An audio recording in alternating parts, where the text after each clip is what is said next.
getting worse and worse as it gets closer and closer. Here we are. Today is the launch of Cyberpunk 2077. Everyone is ecstatic. We have been playing all day long. Wait, what happened? Oh, it didn't get released today? Dick. Oh, I'm from the past. I thought we were released today. No. I've been playing it all day. I don't know what you're talking about. Release was today. Well, no, I told you guys before, I have a VPN. So I just used the VPN to fast forward myself to December, and now I'm playing it, right? New Zealand. Yeah, New Zealand. New Zealand time zone. Because I also thought it worked if you change your time on your computer, you can just fast forward it and then you can download it. I mean, that's what I've been doing. I've been playing it all day. I mean, it's been great. So that'll be I finished it already. It'll be a new rumor on Twitter. So obviously it didn't come out today. Hey, no spoilers, assholes. Yeah, obviously it didn't come out today. And so since today was the launch day, like Phoenix had said earlier, they threw all kinds of things at us today because they want us to be happy, right? Because that's what we want to do. I'm not saying that's a bad thing. A lot of it was actually really neat. So the first thing that we got to talk about is Night City Wire. They actually put out a special, and what the special was actual footage from the Xbox Series X and also from Xbox One X. And you get to watch the footage of about 10 minutes of gameplay. They did cut out all the spoilers, so nothing. It was just basically walking around, kind of seeing the atmosphere in the city, and kind of giving you the idea of what the gameplay is going to be like. And it was really neat to watch. Like I said, it's a 10-minute video. It's pretty quick. And one of the biggest things that I noticed is because a lot of this, when you think about a major city and you're thinking about like all the things they're talking about with driving cars and all this stuff, it's GTA, like, right, Grand Theft Auto 5. Like, that's like the biggest thing that most people want to compare to this. And it's really not that at all.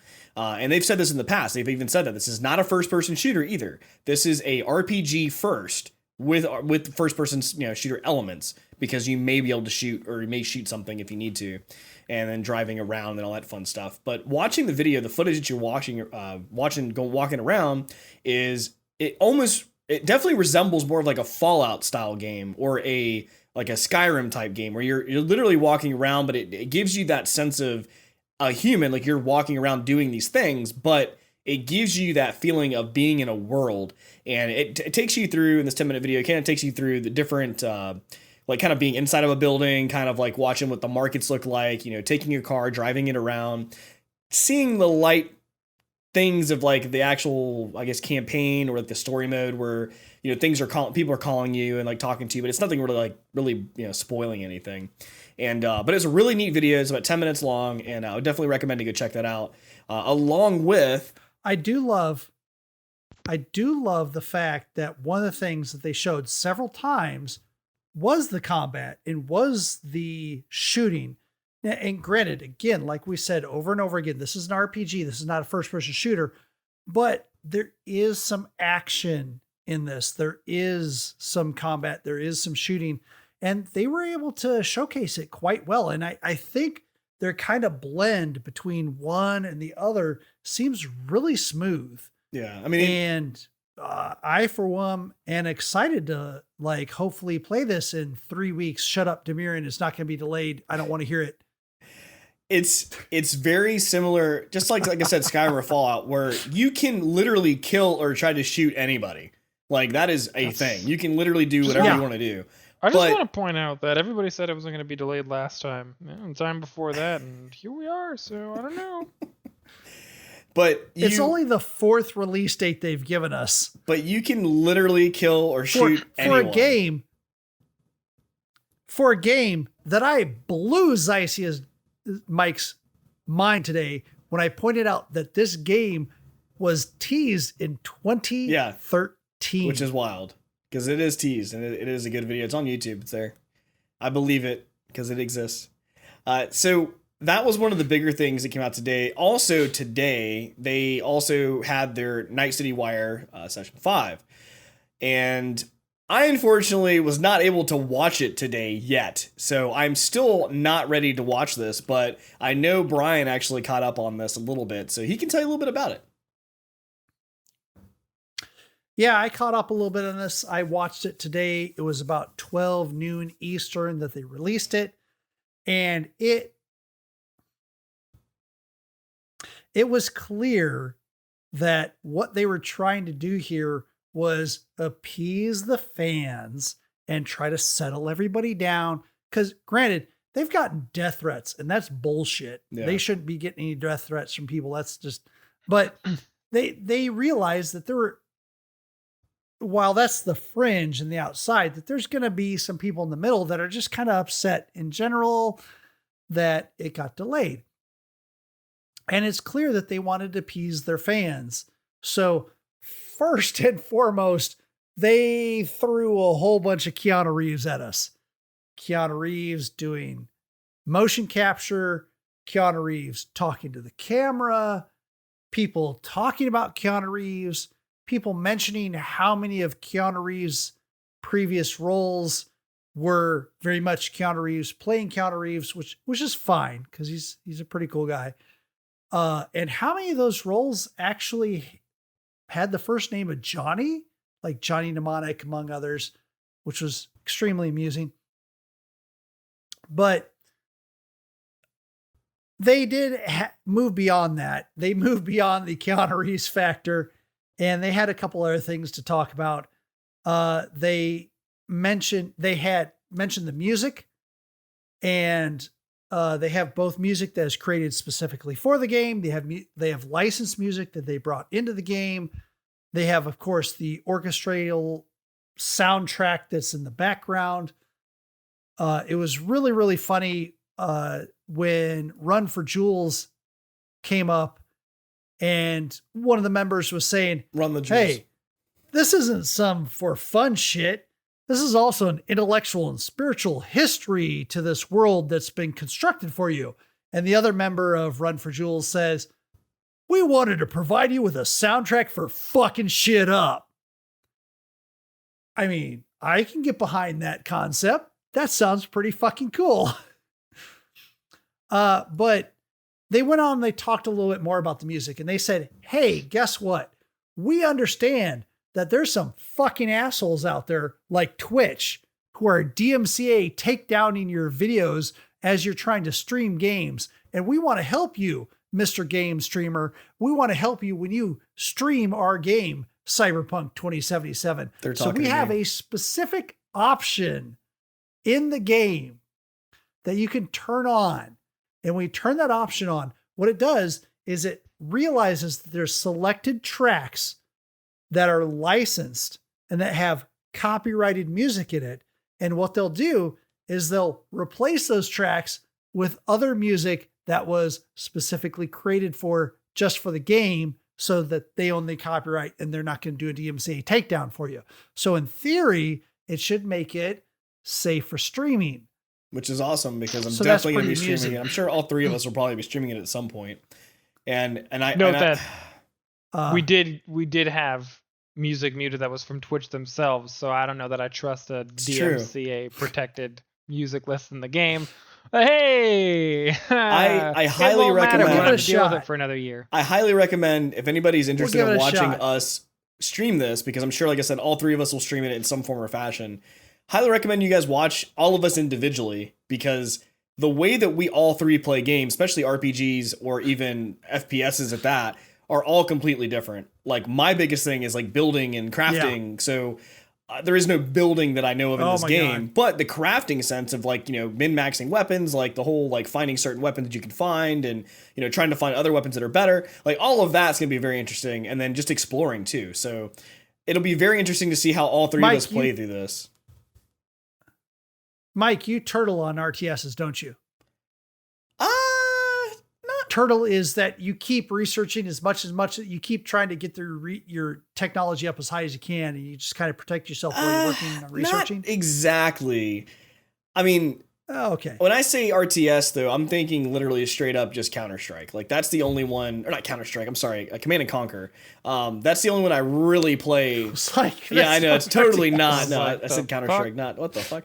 No, like, Command and Conquer is the one I really remember playing a lot of. And yes, I do a lot of the research, but what I learned after playing many, many years was that if you ever watch the enemies, if you go to their base, they have flame towers everywhere. They have dogs everywhere. They have testicles everywhere. So it's like you literally have all these things spread out.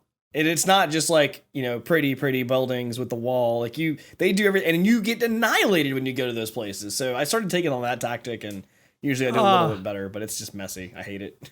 God, you're dating yourself with this Command and Conquer 3 shit. I'm sorry. No, 3. Who said 3? So one of the other things, and then the Night City Wire, which by the way aired today at noon, November 19th, the supposed original 3rd release date of Cyberpunk 2077.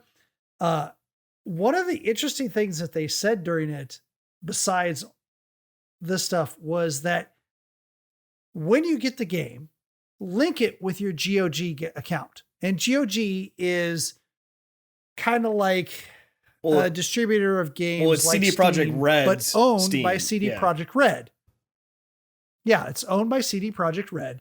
And it's very similar to Steam in some of the ways. Also, it tends to have a back catalog of games that are much, much older than Steam does. But if you link your game with GOG, it will see what other games that you have linked with GOG. And certain of those games will unlock things in that game of Cyberpunk 2077. So if, for instance, you have like Zycia here, Mike has purchased Witcher 3 already. Finally, he's a little late, but he finally purchased it. I played it for like 3 hours total, and I've yet to play it again. You make me so attention sad. Span. It's a really great game. Attention span is just, man, I can't. Just sad. It's so hard. I'm telling you, he's going to be the man that waits 50 years for Cyberpunk 2077 and plays an hour and 13 minutes and goes, that was great. No, it's not allowed. Fantastic. He's going to have a weekly feature, and he's going to play through that whole damn game. For as much as we talked about this shit. Hey, dude, it's totally fine to play an hour and 13 minutes. He's going to play the whole game. Rerun the same hour and 13 minutes. Yeah, it'll be fine. I'll just make a video of like little pieces of the same hour that I did. You just delay the next episode 4 times. Now you're thinking with your head. There you go. For Mike, for instance, who has Witcher 3 and is going to get Cyberpunk 2077, when he links both of those with GOG, it's going to recognize that. And in Cyberpunk 2077, it's going to unlock a leather jacket with a wolf's head on the back. And I'm not talking like that bullshit 3 wolves t-shirt shit. I'm talking about the wolf's head symbol of a Witcher. Right. It's going to be on the back of his leather jacket that he can use in Cyberpunk 2077. And this goes both ways. They actually updated Witcher 3. So when you link your Cyberpunk 2077, Witcher 3 will all of a sudden have Gwent cards that are Cyberpunk 2077 themed and tokens as well. And it will unlock a title in Witcher 3 called Breathtaking. Man. So another thing that came out this week about Cyberpunk, like I said, there's still many things to talk about with Cyberpunk, or not many things, but a few more things. So they were able to play. Some people have already been able to play it, obviously with some of the new, or some with the reporters that get the game early and things like that, so they can talk about it. And one of the things that was brought up again, and this isn't new. This is something that was kind of forgotten about for some people. But it's the ability to customize like your character.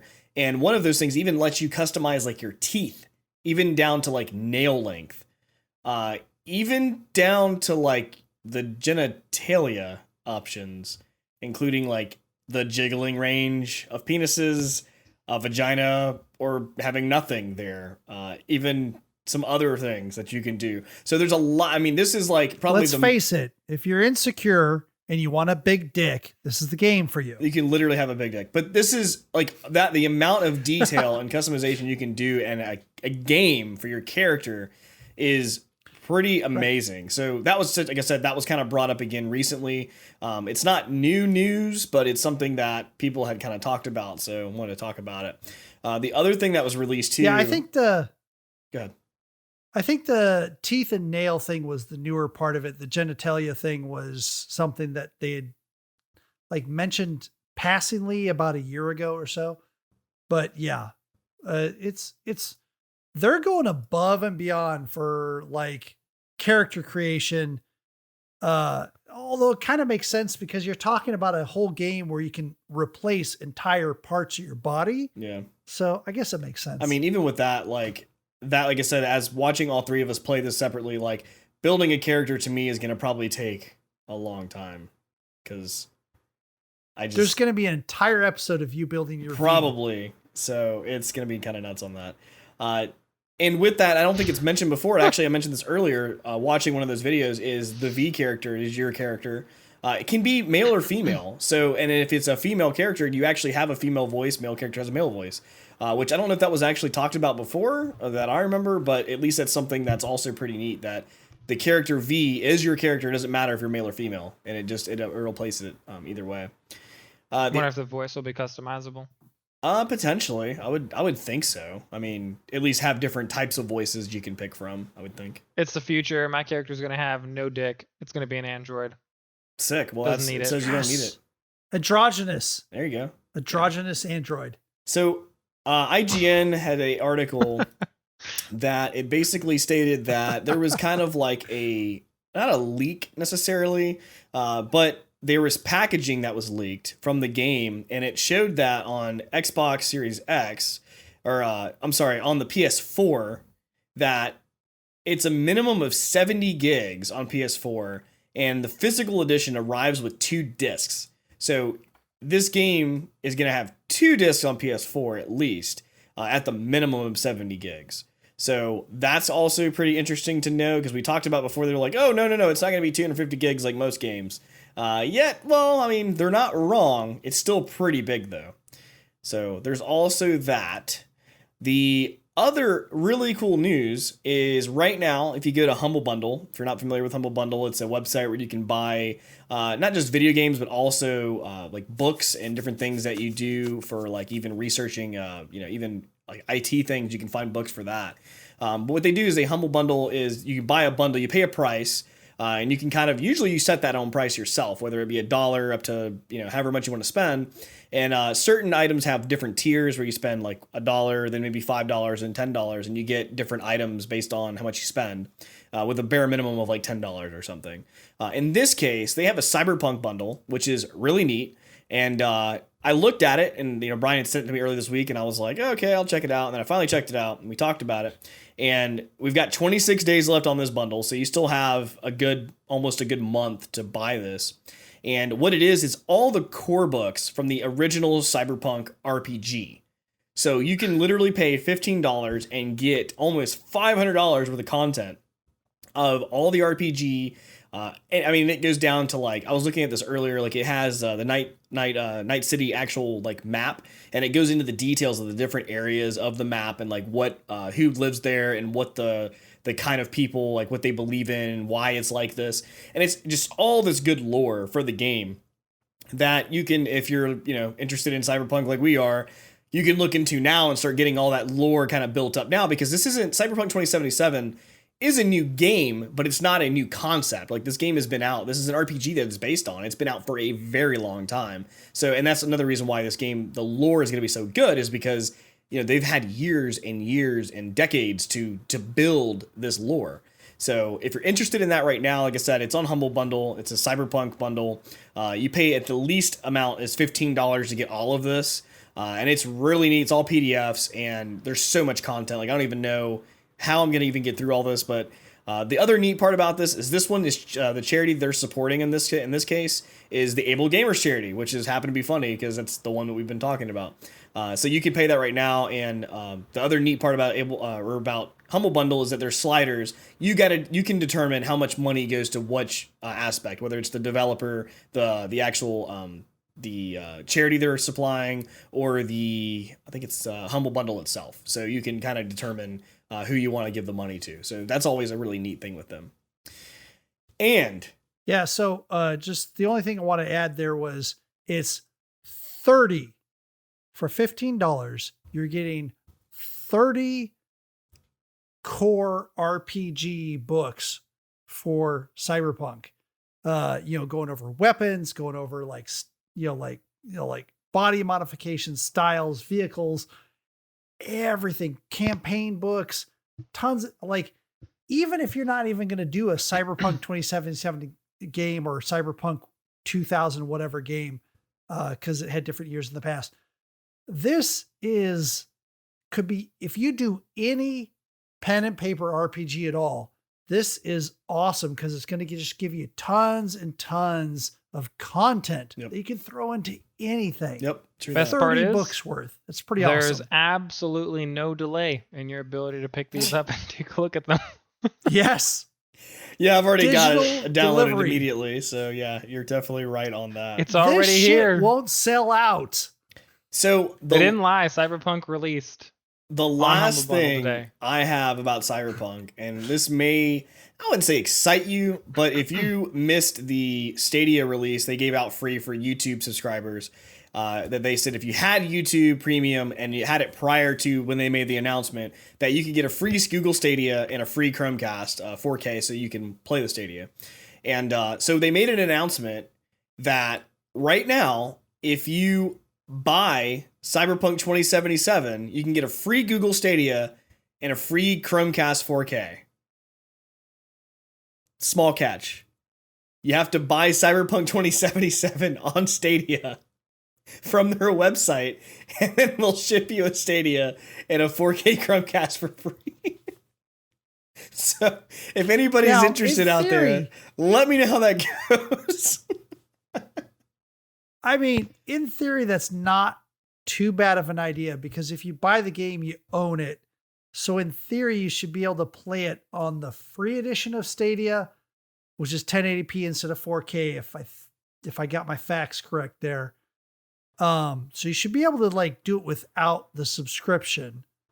Yeah. And Cyberpunk 2077 doesn't have any multiplayer in it. Right. So I mean, it's a single player game anyway, so you don't need the pro for the multiplayer. I mean, it might not be such a bad idea. If you're going to buy it anyway, you're going to make sure that you got the latest version of it. You got the latest graphics.